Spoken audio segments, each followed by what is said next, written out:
Hi Leute, mein Name ist Bastian und auf meinem Kanal zeige ich euch sämtliche Tipps und Tricks rund um das Diabolo. Abonniert meinen Kanal, wenn ihr das Diabolo-Spielen lernen oder euch darin verbessern möchtet. Heute zeige ich euch, wie ihr dem Diabolo Anschwung gebt und dieses konstant in der Schnur haltet, ohne dass es dabei Schwung verliert oder aus der Schnur kippt. Viele Anfänger beachten entscheidende Dinge nicht. Mit den folgenden Grundlagen wirst du einfacher und schneller Tricks für später lernen. Im Folgenden gebe ich dir 3 elementare Regeln für den richtigen Schwung. Am Ende dieses Videos gebe ich dir noch einen wichtigen Extra-Tipp, um das Diabolo wirklich voll unter Kontrolle zu haben. Also lass uns direkt einsteigen. Du positionierst dich mit deinem Diabolo. Dabei hältst du die Stöcke in den Händen fest und verkrampfst dabei nicht. Die Stöcke zeigen parallel nach vorne und nicht zu den Seiten. Das Diabolo liegt gerade auf dem Boden und mit etwas Schwung bewegst du das Diabolo jetzt nach links und hebst es dann vom Boden.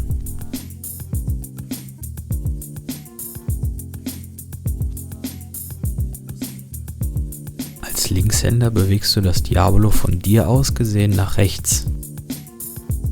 Du tust das, damit sich das Diabolo nun in die entsprechende Richtung dreht, um in der Luft mit den Stöcken weiter Schwung zu geben. Dabei ist es wichtig, dass du das Diabolo unverzüglich mit den Stöcken anfängst anzutreiben, nachdem du es in die Luft bewegt hast, damit es von Beginn an genug Schwung bekommt und nicht anfängt zu eiern. Kommen wir jetzt zu den 3 wichtigen Regeln. Die erste Regel lautet, das Diabolo mit der starken Hand antreiben. Du hältst beide Hände und Stöcke dabei parallel zueinander. Als Rechtshänder peitschst du mit der rechten Hand, als Linkshänder mit der linken. Lass die schwache Hand dabei von der starken locker führen und verkrampf diese nicht. Nun kannst du das Diabolo weiter unbegrenzt antreiben. Folgender Punkt ist wirklich wichtig. Achte darauf, dass die Peitschbewegung mehr aus deinem Handgelenk kommt und weniger aus deinem Arm. Du kannst das Diabolo schneller werden lassen, indem du mit deiner starken Hand entweder schneller peitschst oder mit deiner starken Hand die Schnur länger nach oben ziehst. Ich empfehle dir die zweite Methode, da du somit mehr Kontrolle behältst und deine Schnüre sich nicht verheddern. Kommen wir zur zweiten Regel. Richtiges Antreiben benötigt Balance. Dieser Punkt ist wichtig, um das Diabolo wirklich entspannt und solange du möchtest anzutreiben. Dabei kann es leicht passieren, dass das Diabolo außer Kontrolle gerät und nach vorne oder nach hinten aus der Schnur kippt. Sobald es sich in eine Richtung bewegt, musst du mit deiner starken Hand reagieren. Das heißt, man bewegt diese in die entgegengesetzte Richtung, in die das Diabolo kippt. Kippt das Diabolo also nach vorne, bewegst du deine Hand leicht nach hinten.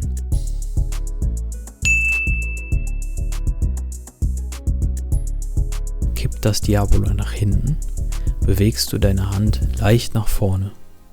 Somit erreichst du einen Ausgleich, um das Diabolo wieder zu stabilisieren. Die dritte Regel lautet, halte deine Arme ruhig.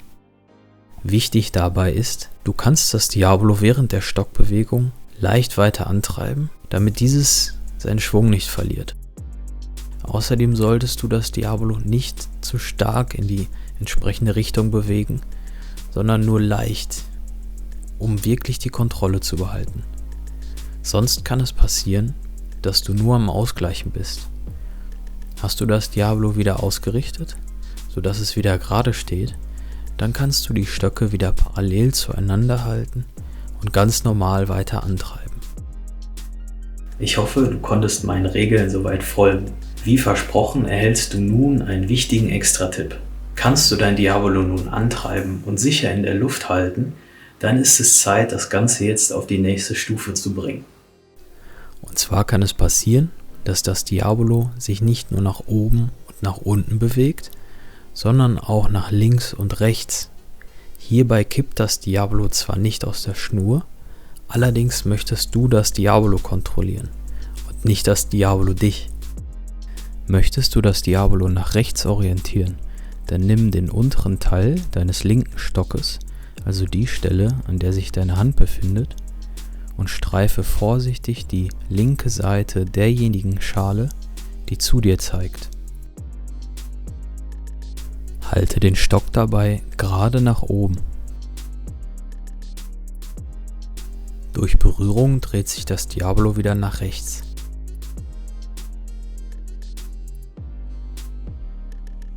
Möchtest du das Diabolo nach links orientieren, dann nimm den unteren Teil deines rechten Stockes und streife vorsichtig die linke Seite derjenigen Schale, die von dir weg zeigt. Halte den Stock dabei wieder gerade nach oben. Durch Berührung dreht sich das Diabolo wieder nach links.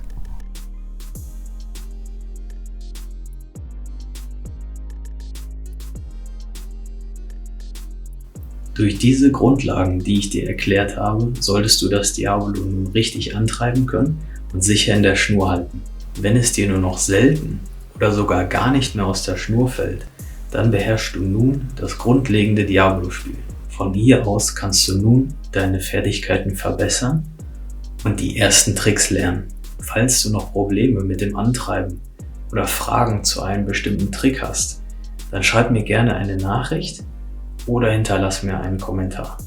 Abonniere meinen Kanal, um deine Fertigkeiten stets zu verbessern und ein wirklicher Diabolo-Meister zu werden.